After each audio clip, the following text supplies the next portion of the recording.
Hello everybody, Andy here, and today I want to do a deep dive on everything about familiars in Bit Heroes. I'm going to try my best to cover everything from familiars to fusions to stabling and augments.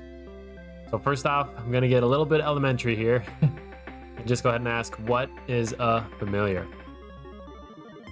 Familiars are enemies that you have persuaded or bribed to join your team in the game. So just about every enemy that you face in dungeons and in raids can be persuaded or bribed to join your roster of familiars. And you can pick and choose which familiars that you bring into battles with you. As you defeat enemies, there's a chance for you to get a persuade attempt. And once you get a persuade attempt, you can either choose to persuade them for gold and have a % chance to get them on your team, or you can bribe them with gems and guarantee that they join your team. So up to you guys if you have crazy stacks of gems. Lots of high-end players would, and including myself, would only recommend bribing for the legendary familiars and particularly raid bosses. Each unique familiar will have its own stats, its own bonuses, as well as its own skills to use in battle. Now, most players would agree that there's 3 main categories of familiars. Some people would say 5, but there's tanks, damage dealers, and healers. Now, some people would split tanks into main tanks and bait tanks, and some people would split healers into true healers and support familiars, but we'll just stick with the main 3.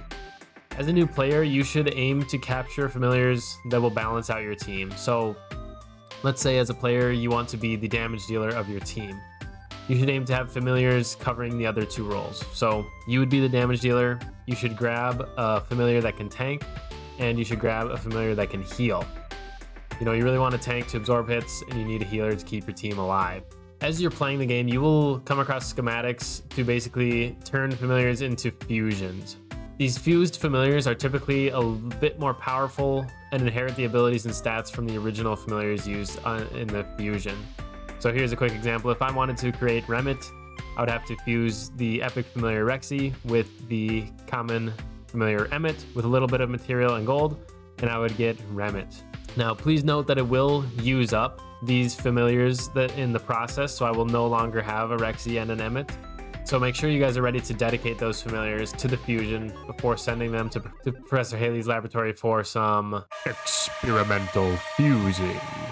But at the end of the day, as far as getting the best familiars in the game, fusions is where it's at. Now, super quick, I just want to give you guys some of the most popular choices that players go for throughout the game as they're progressing through flags and through tiers, in case you guys want some really quick familiar suggestions. First up is Borland. You can get him as early as tier 1. He makes for a great beginner healer. Next up is Shramps. You can get him as early as tier 2, and he makes for an excellent beginner tank. As you get a little further in the game, this is at tier 5, you can unlock Remit. I would replace Borland with Remit, or so Remit is a healer, or you can replace Borland with Omo. You know, very comparable between Omo and Remit. Omo, you would have to wait till tier 6 though. Then another tier 6, and this one is a tank, a deflect tank. Very popular choice is Ularius. Between tiers 1 and 5 or 6, you could be rocking Borland and Shramps. Then once you get to tier 5 and 6, you can get Remit or Omo and Ularius. Then you can get to tier 10 where you can unlock Glarzos, and he is the first bait tank that I would recommend. Now, super quick, bait tanks are basically just designed to take those damage weakest enemy hits. So he's gonna have really low HP, but be able to take a lot of damage with that damage reduction. One of the DPS familiars that I would recommend grabbing is Eucalis. You can get them at tier 12. Another very popular DPS pick is in tier 14, that is Penguita. Now, getting into some of the absolute god tier familiars, and these ones are mythics, but you can start working on them fairly early. This is Tithius, a very popular pick that you can actually, I believe, finish them as early as tier 11. And Lurky is widely considered the best DPS in the game, and you can finish him at tier 16. A couple of mentions from the Invasion and Expedition familiars. First off, we have Blinka with an absolutely crazy shield teammates button right here. And you can get her from tier 10, as well as the Battle Bards Expedition. And then my final recommendation is going to be Jello. You can get him as early as tier 2, I suppose, but you really need to farm the Jelly Invasion a lot for him. So those are just some quick familiar suggestions. You do not have to go and grind out all the ones on the list, but if you guys are stuck at certain tiers, maybe you're at tier 7, still using Borland Shramps, I'd highly recommend getting Ularius and Remit or Ularius and Omo and trying to hammer out those flags. You know, I'm entirely confident that you can make it to current tier using just those familiars, and I know that because I did it, and I don't even have all the familiars on this list. Really, these are just quick, popular familiars to get along the way to endgame. Once you are an endgame player, you will of course know a ton more about what familiars you want on your team. So once you actually have the familiars or the fusions that you really like, it is very important that you begin to stable them. Stabling familiars is an incredibly important way to power up your familiars. Basically, stabling allows you to store copies of familiars that you aren't using, and that will boost that specific familiar's stats and augments. And I'll touch more on augments a little later. Here you can see a couple of tables showing the stats as a percentage of your player. Let's say, for example, you have 100 total stats on your character. Well, that means a common familiar that you grab would just have 60% of those stats. But if you fully stable them, that familiar would now have 70% of those stats, so 70. And fusions are even a little bit better. A fusion's base for common is 65, goes up to 75. You can see as far down as mythics are actually going to have more stats than players. You know, they start with 100% of the total stats you have, and as you stable them, if you stable them 5 times, basically put 5 copies of that familiar into the stable, then you'll have 110% of your stats. So they will kind of in a way be stronger than players. Now please note that just because you put a familiar in the stable, you can still release them and you can take them out. You know, you just release it back into your roster and then you can use them again. But in order to use them, you have to have, you know, one outside of the stable. So if you want a max stabled familiar, you have to have at least 6. I would always recommend long term to fully stable any familiars that you plan on using, just because it's free stats as well as it makes your familiars augments so much stronger. So stabling increases the power of your augments, but what are augments? So if you open up any familiar here, you can see the augments page. You can think of augments almost like equipment for your familiars. It won't boost their stats though, but it will give them incredible bonuses that really allow your familiars to shine. So there's 4 types of augments: bones, brains, chips, and pumps. And they all do a little bit different things. Here you can see the options for bone augments. Bone augments will provide the same effects as meta runes do for players. And a couple of the most popular choices for tanks would be the redirect, and for DPS and healers would be the SP regen while at full health. Here you can see there's a ton of options for brains. Brain augments provide effects similar to that of pets on players. And depending on the brain augment you get, you know, very similar to pet, it can either be an effect that procs per turn when that familiar gets hit, or when that familiar hits an enemy. And the effects vary from healing your team to damaging the enemy team. I would say a couple of the most popular picks would be % chance to spread, heal, and shield, and % chance to attack enemy team. Now, one thing to keep in mind is make sure you think about what trigger would happen most often with your familiar.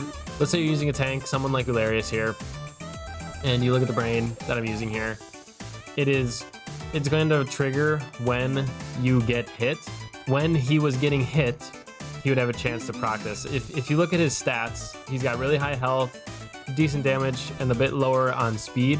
So he's not going to get a whole lot of turns. So per turn doesn't make sense. And, you know, since he's not getting a lot of turns, he's not dealing a lot of damage, and all of his attacks are just hitting one enemy. So really, when you get hit, it's kind of a no-brainer to go on tank. So make sure you're looking at that trigger. So at the end of the day, just try to put on a brain that is going to trigger most often with the familiar that you put it on to maximize its usage. So here you can see the option for chips.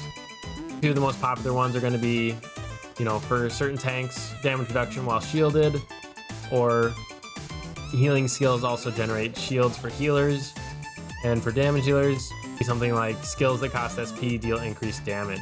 And last but certainly not least is the pump augments. Pump augments will provide the same effects as major runes do for players. And I would say the most popular pumps vary from familiar to familiar, but let's say you're using a tank that has a block bonus. So here's a tank that I have. and he has some block chance. You know, it wouldn't make as much sense for me to try to stack like a little bit of evade, a little bit of deflect, a little bit of absorb. It makes most sense to say, okay, he's already got a good block chance, stack more on top of that. So really just try to synergize your pumps with what your familiar is already using. Okay, so augments are obviously great, but how do you acquire more of them? So here I am looking at the expedition drop table, and there's a chip that's available here, legendary chip, epic chip, rare chip. So you can get some augments just as straight up drops from game modes. And another source, like if I go to the PvP rewards, you know, I guess this week is a bad example because it's a pet week, but sometimes there is augments in these slots here for some of the top like 5 or top 10 players. You can get an augment here. And then also in the shop, and I wouldn't really recommend grabbing these too much, but it is available here.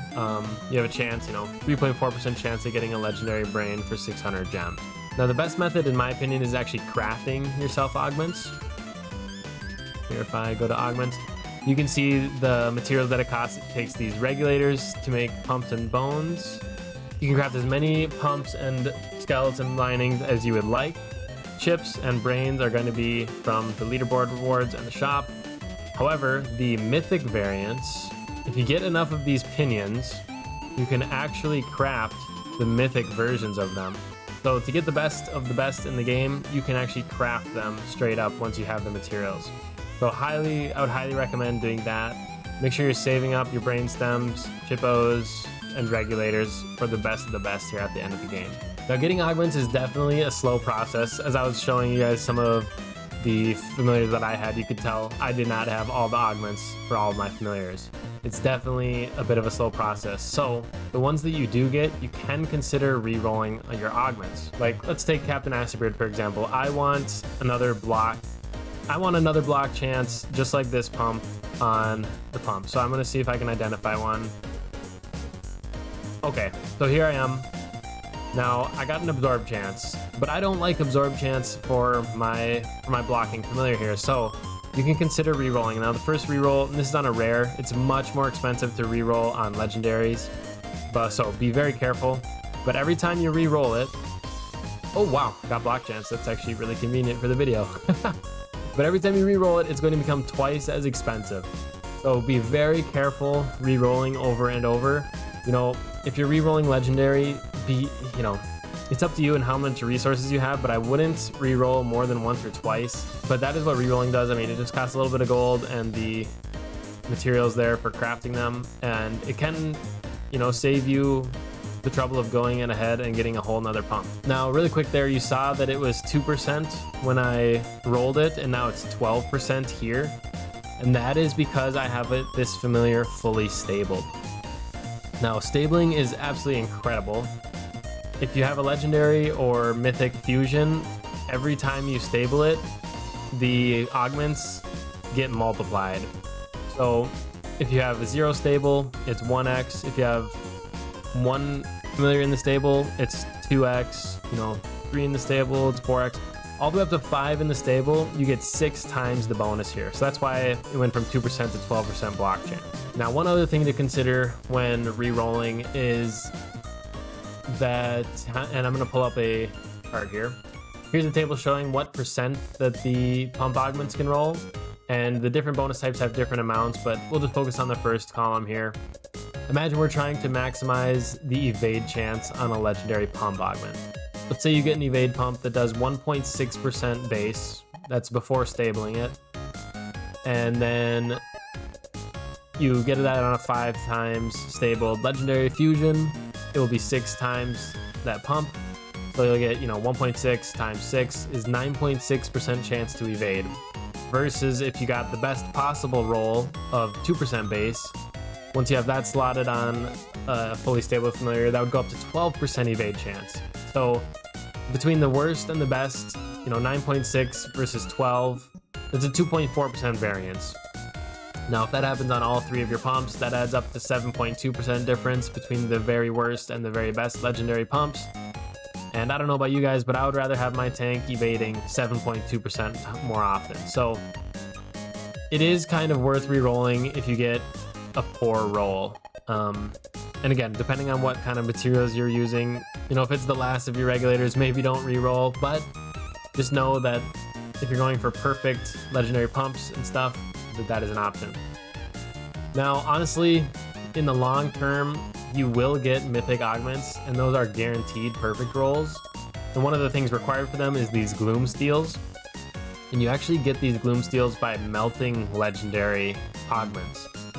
So, with that in mind, re-rolling is not only expensive as far as like regulators, brainstems, and chips go, and gold, I should say, but also if you're re-rolling instead of melting and trying again, you're not going to get as many gloom steel. So honestly, consider just melting and recrafting legendary augments until you have enough gloom steel to make some mythics. So yeah, at the end of the day, re-rolling can be pretty resource intense, so use it sparingly. Yeah, that's pretty much it, guys. I just wanted to bring out some of the information from the wiki into sort of a video format.